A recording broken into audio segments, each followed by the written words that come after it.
La Normandie restera en 2019 la région la moins endettée de France. Les propos sont signés d'Hervé Morin qui, dès l'ouverture de la session ce matin, a voulu couper court aux accusations de l'opposition sur le rythme des dépenses.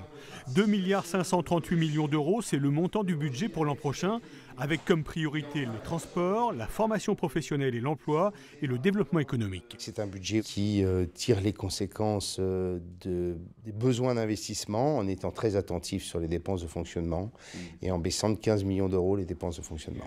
Un budget de fonctionnement en baisse, mais des investissements en nette hausse. 763 millions d'euros, 2 fois plus qu'il y a 2 ans. Principale dépense, le train, avec 40 nouvelles rames attendues pour début 2020. 797 millions d'euros dépensés l'an prochain, soit 40% du budget global de la région, un record. Un plan ferroviaire normand estimé à plus d'1,4 milliard d'euros. Sur les trains, la région a décidé de prendre à sa charge, comme ça, toute seule, 35 millions d'euros par an en pur déficit de fonctionnement. C'est la seule région de France qui fait ça. Toutes les autres régions ont négocié des contreparties de l'État.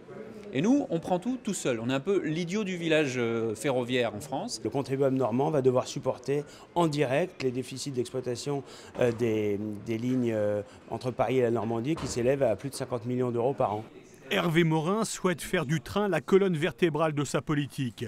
La Normandie qui, selon lui, a le vent en poupe. Les créations d'entreprises ont augmenté cette année de plus de 6% contre 4% au niveau national. Une région qui mise aussi beaucoup sur l'apprentissage, à condition toutefois que l'État joue le jeu. Et là, c'est une autre histoire.